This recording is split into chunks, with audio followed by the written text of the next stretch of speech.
수질 분석 34번째입니다. 이번 시간에는 수중의 인의 존재 형태를 분류하는 방법에 대해서 공부합니다.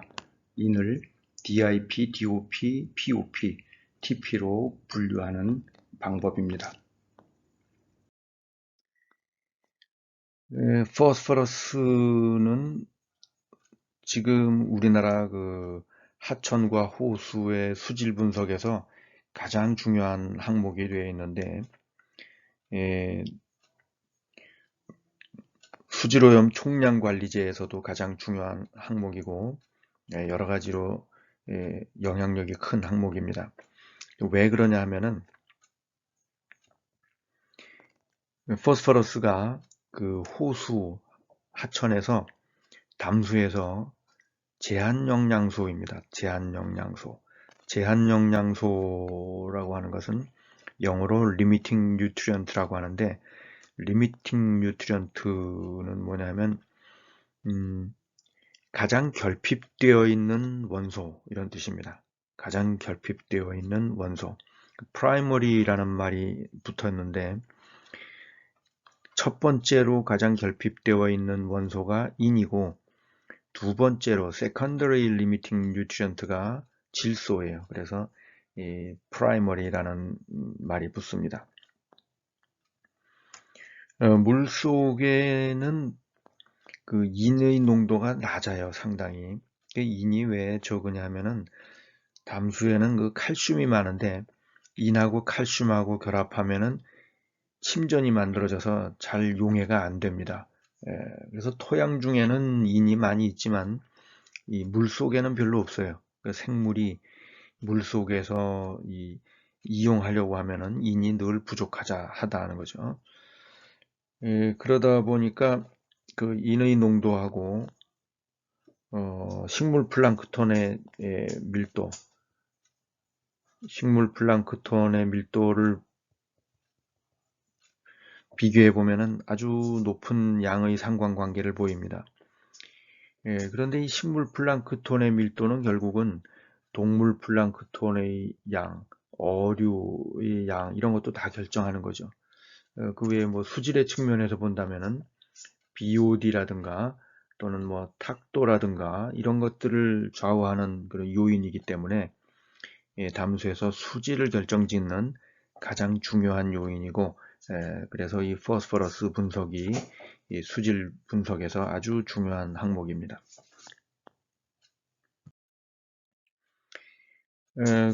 인이 들어가면은 어떤 영향이 나타나느냐면 부영양화라고 하는 현상이 나타나죠.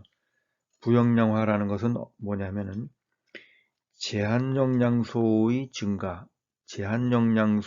증가로 인해서 조류의 광합성이 증가하는 현상을 말합니다. 호수에서는 인의 증가, 제한영양소가 인이죠. 그러니까 인의 증가가 식물 플랑크톤의 증가를 가져오고, 식물 플랑크톤은 광합성을 해서 유기물을 만들고 오는 BOD가 증가하고, BOD 증가하면은 이제 산소 고갈이 생기죠. 호수 심층에 산소 고갈. 그래서 산소 고갈로 인해서 심층에는 동물이 살기 어려운 상황이 된다. 동물 서식처를 훼손하는 그런 결과를 가져오고, 또 남세균이라고 하는 조류가 살게 되는데, 박테리아죠. 조류라기보다는. 근데 이거는 독소를 만들고 냄새도 내고 하기 때문에 피해를 많이 줍니다.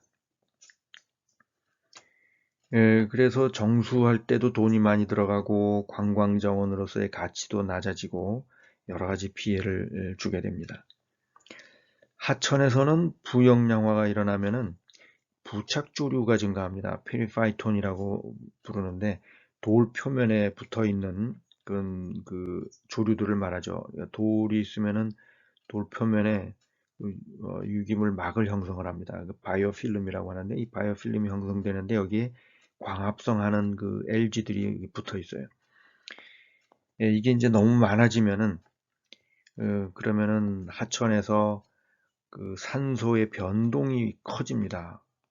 낮에는 광합성을 너무 많이 해서 산소가 과포화되고 밤에는 산소가 너무 적어지고 이런 피해를 주기도 하고, 또 이 부착조류가 너무 많아지면은 자갈 틈새를 메웁니다. 이게 무슨 말이냐면, 돌이 이렇게 있으면은, 하천에 돌이 있으면 돌 밑에 그런 그 수소곤충, 이런 벌레들이 붙어 살아요. 또 물고기 알도 이 돌 밑에다가 알을 낳고 그렇습니다. 그런데 이 부착조류가 많아지면은 부착조류가 이 표면을 그냥 이렇게 덮어가지고 막아버리면은 이 돌 틈이 막혀버립니다. 거기에는 이제 산소도 공급이 안 돼서 산소 고갈이 일어나고, 그래서 그 수소곤충이나 어류들이 살기 어려운 환경이 되는 거죠.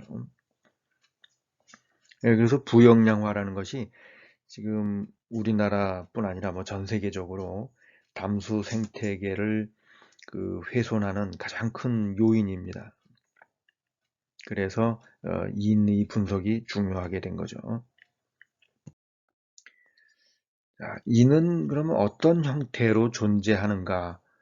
그 인은 우리가 사용하는 인은 인광석이라고 하는 형태로 사용을 합니다. 인광석은 뭐냐면 인이 그대로 단소 상태로 출토되는 거예요. 인 덩어리로 암석처럼 나옵니다. 그럼 이걸 캐내 가지고 우리가 그 어떤 뭐 비료도 만들고 뭐 세제도 만들고 이런 데 쓰는 거죠. 이렇게 단소 상태로 만들어지는 것은 근데 그건 흔치는 않아요. 우리나라에서는 뭐 거의 생산이 없어요.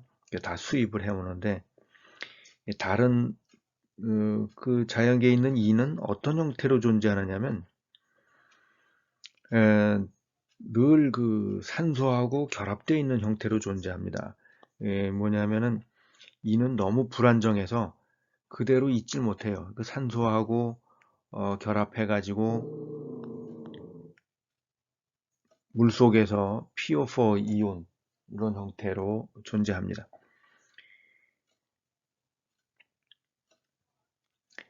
근데 인의 존재 형태를 인의 존재 형태를 나누는 방법이 두 가지가 있습니다. 분자 형태에 따라서 유기물과 결합되어 있는가 아닌가를 가지고 유기인, 무기인 이렇게 구분을 하고, 또 입자의 크기에 따라서 입자성, 용존성 이렇게 구분을 합니다.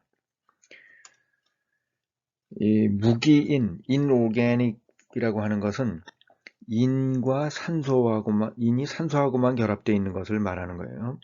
인이 산소하고만 결합되어 있으니까 이렇게 그 산소만 결합이 되어 있는 것인데, 유기인이라고 하는 것은 뭐냐면 인과 산소, 그 다음에 탄소가 들어가 있습니다.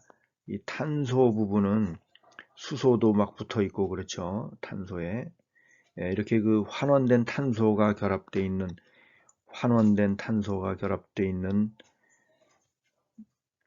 인을 유기인이라고 부릅니다. 그 다음에 입자의 크기에 따라서 구분하는 방법이 있는데, GFC라고 하는 글래스 필터를 통과하면은 용존형 dissolved라고 부르고, 걸러지면은 particulate 입자성이라고 부르죠. 그것은 앞서 솔리드에서 우리가 사용한 용어와 똑같은 겁니다.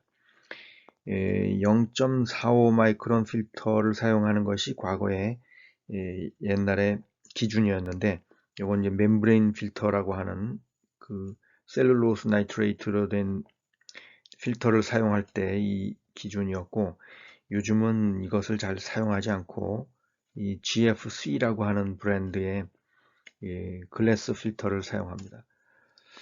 이 글래스 필터 중에서 이 와트만이라고 하는 회사에서 GF A, B, C 이런 여러 종류의 필터를 만들어내는데, 그 중에 많이 사용하는 것이 C하고 F입니다. C가 한 1 마이크론 정도에서 걸러주고 F는 한 0.7 마이크론 정도에서 걸러줘요. 보통 GFC 정도를 사용해서 이거에 걸러지면은 입자, 이것을 통과하면은 용존형 이렇게 구분을 합니다. 예, 그래서 이 무기인이냐 유기인이냐 또 용존형이냐 입자형이냐 이 두 가지 그 분류 방법을 합치면은 네 가지로 분류를 할 수가 있겠죠. 예, dissolved inorganic, dissolved organic이 있게 되겠고 또 particulate organic, particulate inorganic이 있게 되겠죠. 예, 그래서 줄여서 dissolved inorganic은 DIP, dissolved organic은 DOP, particulate organic은 POP 이렇게 부르고 마지막에 particulate inorganic phosphorus는 PIP라고 부를 수가 있겠는데 이것은 분석에서 제외합니다. 그래서 보통 인 분석에서 논외가 됩니다. 그렇게 해서 요 세 가지 DIP, DOP, POP 이것을 세 가지를 합쳐 가지고 토탈 포스퍼러스라고 부릅니다. 토탈 포스퍼러스. 줄여서 TP 이렇게 부르죠. 그러니까 TP는 DIP, DOP, POP의 합인데 보통 하천이나 호수에서 DIP가 한 10% 정도 되고 DOP가 한 50%쯤 되고 그 다음에 POP는 이 플랑크톤이 얼마나 잘 성장했느냐에 따라서 플랑크톤이 많이 성장할 때는 좀 높고 죽어가면은 좀 줄어들고 이렇게 돼요. 대체로 DIP는 한 10% 수준이고 나머지는 오게닉입니다. 그러니까 이는 인오게닉으로 있는 것보다는 오게닉으로 있는 것이 훨씬 많다는 거죠. 오게닉이. 예. 그 이유는 뭐냐면 이 DIP를 조류가 금방 흡수하기 때문에 그래요. 조류가 흡수해서 광합성하고 자기가 성장하는데 이용하기 좋은 형태가 DIP입니다. 그래서 물속에 있는 DIP는 LG도 흡수하고 또는 박테리아나 곰팡이 같은 물속에 있는 미생물들도 흡수하고 이래서 DIP가 적은 거예요. 이렇게 세 가지로 구분을 하면은 이렇게 이런 관계가 있습니다. DTP, Dissolved Inorganic과 Dissolved Organic을 합치면은 이게 DTP가 되는 거죠. 실제로 이 DTP 측정을 많이 합니다. DTP를 측정하는 이유는 뭐냐면 DOP를 측정하려면 DTP를 측정하고 DIP를 측정한 다음에 그 차이를 빼서 DOP를 계산을 해야 돼요. DOP만 선택적으로 분석하는 방법은 없습니다. DTP와 DIP가 분석이 가능하기 때문에 그 차이를 가지고 DOP를 계산하는 거죠. 또 POP를 측정할 때도 TP와 DTP를 측정해서 그 차이로부터 구하기도 하고 그럽니다.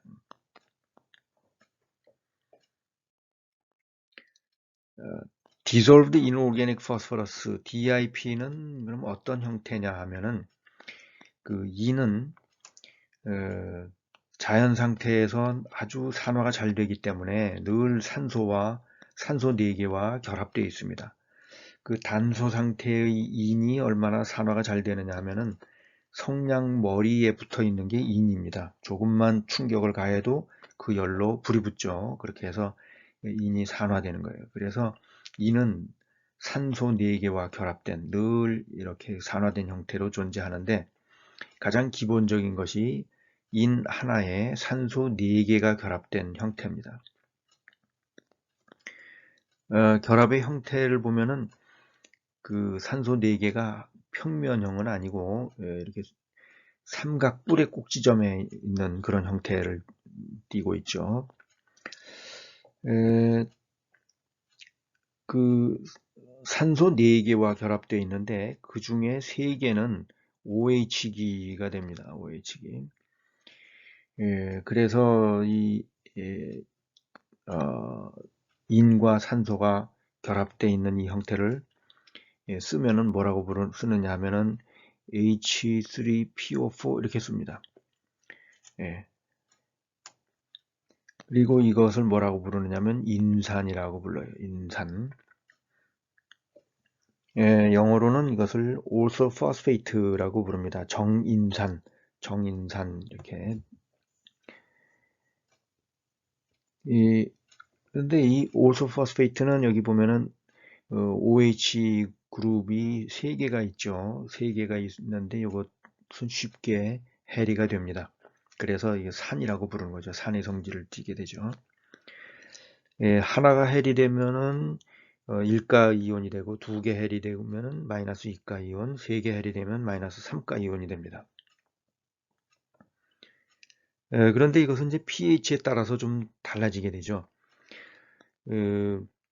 그러니까 인산으로 있는 경우하고 일가 이온으로 있는 경우, 그 다음에 이가 이온으로 있는 경우, 그 다음에 3가 이온 이렇게 있는데 여기 보면은 pH에 따라서 존재 형태가 달라집니다.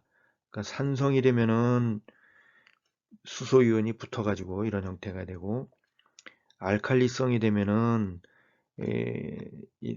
수소 이온이 더 떨어져 나가서 인산 이온으로 바뀌고 이렇게 되죠. 그래서 중성에서는 보통 일가 이온과 이가 이온이 혼재하는 반 정도 존재하는 이런 형태가 됩니다. 그래서 요때 pK 값이 7.2, 그러니까 pK가 pH와 같으면은 그 pH에서 요 약산은 한 반 정도가 해리가 됩니다. 이것은 그 약산의 해리의 특성이에요. 약산의 해리 특성. pH가 pK와 같을 때 50%가 해리된다. 자, 이 DIP, orthophosphate를 SRP라고 표현하기도 합니다. SRP라는 뜻은 뭐냐면 솔루블이다. 그러니까 필터를 통과했다는 말이죠. 필터를 통과하고 또 리액티브라는 말이 있는데 리액티브라는 건 뭐냐면 그 인이 몰리브데인과 반응한다는 거죠. 몰리브데인과 반응해서 색깔을 낸다 이런 뜻입니다. 그 인을 분석하는 방법에 보면은 몰리브덴을 넣어가지고 결합해 시켜서 이제 분석을 하는데 이 포스페이트가 오소포스페이트로 떨어져 나와 있는 것은 몰리브덴과 반응을 해서 발색이 되는데 뭔가 다른 것하고 결합이 되어 있으면은 이 발색이 안 됩니다. 그러면은 그 발색이 돼서 측정되는 건 전부 오소포스페이트냐 하면은 그렇진 않아요. 오소포스페이트가 아닌데 예를 들어서 폴리포스페이트 같은 것들도 있고 또는 어떤 돌에 흡착되어 있던 거 뭐 이런 것들도 있는데 어쨌든 분석 과정에서 떨어져 나와 가지고 그 반응을 할 수가 있습니다. 그래서 하여간 그 뭔가 몰리브데이트를 넣어서 측정이 되면은 그것은 솔루블 리액티브 포스퍼러스다. 그게 DIP인지 뭔지는 모르지만 그렇다 이런 개념입니다. 왜냐하면 DIP가 아닌 것도 포함될 수 있기 때문에 이제 그런 게 나온 거예요.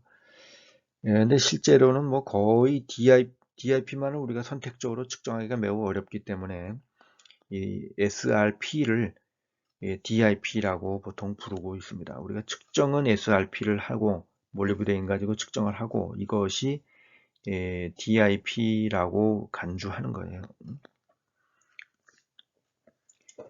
이 SRP를 측정하는 것은 또 어떤 의미가 있느냐 하면은 조류가 바로 흡수할 수 있는 biologically available phosphorus, 생물학적으로 이용 가능한 인이 대부분이 이 DIP이기 때문에 생물 성장에서 아주 중요한 파라미터입니다.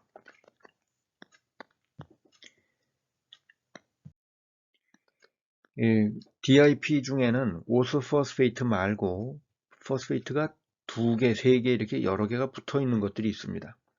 그것을 폴리포스페이트라고 부르는데 폴리라는 말은 여러 개란 뜻이죠. 그 포스페이트가 여러 개 붙어 있다 이런 말이죠.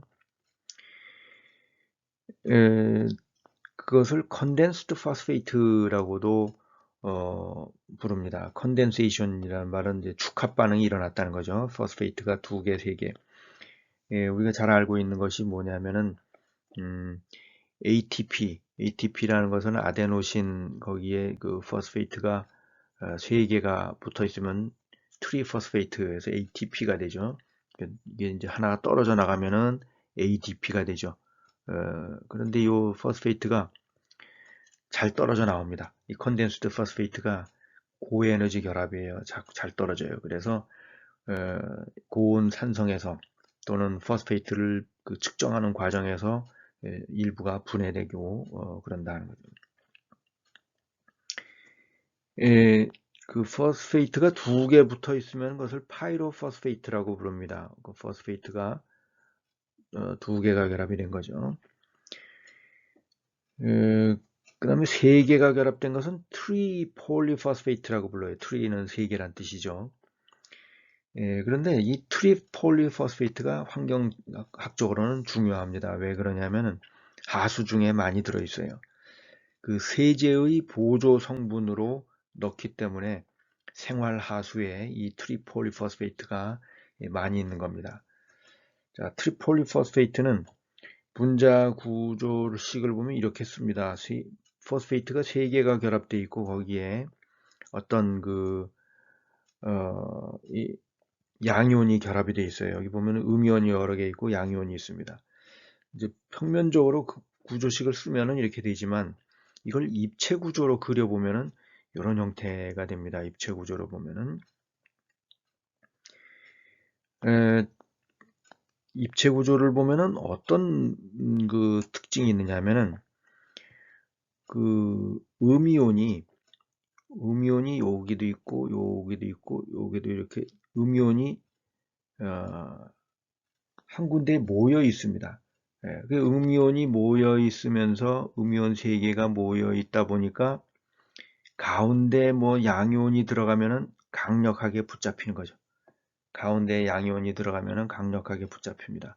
이런 분자를 우리가 그 킬레이터라고 부르죠. 킬레이터.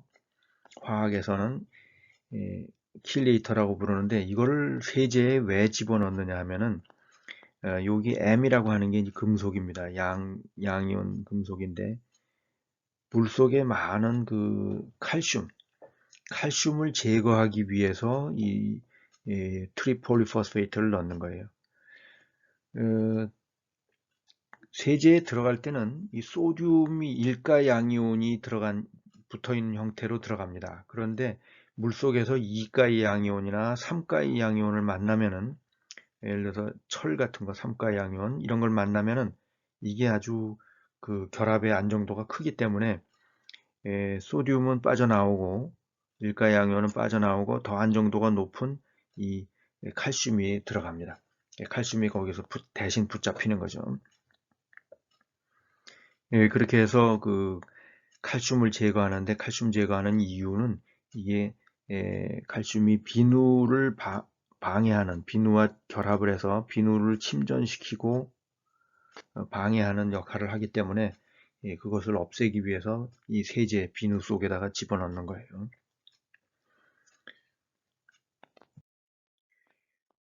오르게닉 포스포러스는 어떤 것이냐 하면은 오르게닉 포스포러스는 이 탄소하고 결합이 되어 있는 형태라고 했죠. 유기탄소와 결합되어 있고 유기탄소에는 이런 알코올 그룹이 있습니다. 알코올 그룹이 있고 그 다음에 인이라고 하는 것은 인산은 해리가 아주 잘 되는 그런 그 산이죠.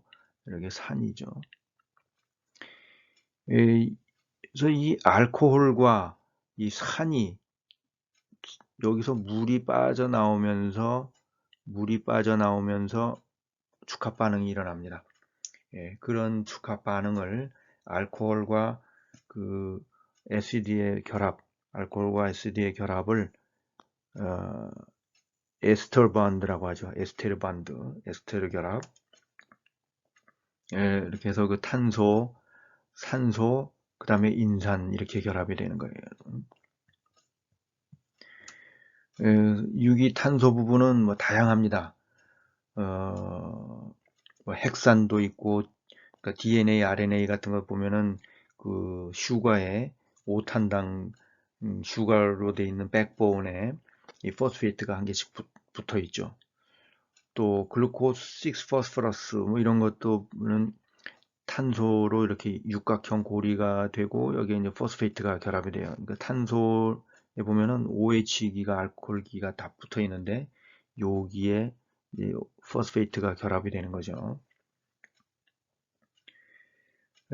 또 포스페이트가 결합된 것 중에 그 인지질이라는 것이 있습니다. 지방이라는 건 뭐냐면 탄소가 여러 개 이렇게 길게 붙어 있죠. 그런데 끝부분에 이렇게 애시드가 있고 한데 여기에 인이 결합을 하는 거예요. 그렇게 해서 그 인지질이 만들어집니다. 이런 것들을 오르게닉 포스퍼러스라고 해요. 근데 파티큘리트일 수도 있고 디솔브드일 수도 있습니다.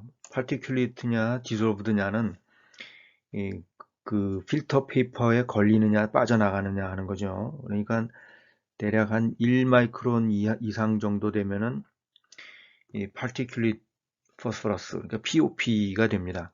그러니까 1마이크론이라면은 유캐리오틱 생물, 진핵 생물은 대부분 1마이크론 이상이 돼요. 그러니까 진핵 생물의 세포가 터지지 않고 있으면 그건 다 POP입니다. 그런데 박테리아는 1마이크론 이하짜리도 많아요. 그러니까 박테리아 세포는 터지지 않아도 POP가 아니라 DOP로 측정이 될 수가 있습니다. 또 조류 세포 같은 거는 터져 가지고 그 세포 안에 있는 뭐 핵이라든가 뭐 미토콘드리아든가 이런 것들이 빠져나오면은 그거는 크기가 1마이크론 이하가 되고 이것은 DOP로 측정이 됩니다. 그러니까 DOP라고 하는 것은 물질의 종류가 아주 다양하고 크기도 다양하겠지요. 그런데 이 오르게닉 포스퍼러스는 유기탄소 부분이 산화되고 나면은 요 에스터르 번드가 끊어집니다. 에스터르 번드가 끊어지면은 끊는 것을 뭐라고 부르느냐면 가수분해라고 불러요. 하이드롤리시스. 왜 가수분해라고 하느냐면 이게 축합 반응이 일어날 때 물이 빠져나왔죠. 그런데 이것을 분해할 때는 물이 들어갑니다. 물이 들어가서 이 축합 반응의 역반응이 일어나는 거예요. 그렇게 해서 가수분해가 되면은 이쪽에 그 포스페이트 부분만 이제 떨어져 나옵니다. 그러면 이게 인에 산소 4개가 결합된 이런 형태가 빠져나오는 거죠. 이렇게 해서 산소 4개 붙어 있는 인이 나오면 그것을 오소포스페이트라고 부르고 요게 떨어져 나오면 요거는 분석이 가능해요. 분석이 가능한데 유기탄소가 결합되어 있는 것은 이 분석을 할 수가 없습니다. 그래서 인 분석할 때 보면은 요 유기탄소 부분을 다 산화시켜 가지고 올소포스페이트만 떼어내서 무기인 이거는 이제 무기인이죠. 이거 DIP죠. DIP로 만들어야 분석이 된다. 그 다음에 Particulate Inorganic Phosphoru스는 앞서 말한 것처럼 분석에서는 제외하는 겁니다. 어떤 형태냐면은 그 칼슘하고 결합한 것이 주 형태입니다. 그 칼슘하고 결합된 것을 아파타이트라고 하는 그 광물 이름으로 부르는데 이 화강암의 주 성분이에요. 그러니까 화강암에도 인이 상당히 많이 들어 있습니다. 그렇지만 용해는 잘 안 돼요. 칼슘하고 결합되어 있는 것은 용해가 잘 안 돼서 화강암이 물에 잘 안 녹죠. 아주 미량만 녹는 거예요. 그렇기 때문에 이 분석에서 제외한다는 거죠. 암석을 만일 완전히 뭐 왕수 같은 것으로 녹인다면은 HF 뭐 이런 걸로 녹이면은 칼슘 포스페이트 이런 거 다 따로따로 측정할 수가 있죠. 그런데 실질적으로 의미가 없습니다. 왜냐하면 그 생물이 이용하지 못하니까 그 분석할 의미가 없는 거죠. 부영양화를 일으키지도 않는 것이고 생물이 이용하지 못하니까 불활성한 물질이다. 그래서 이 Particulate Inorganic Phosphoru스는 측정하지 않습니다.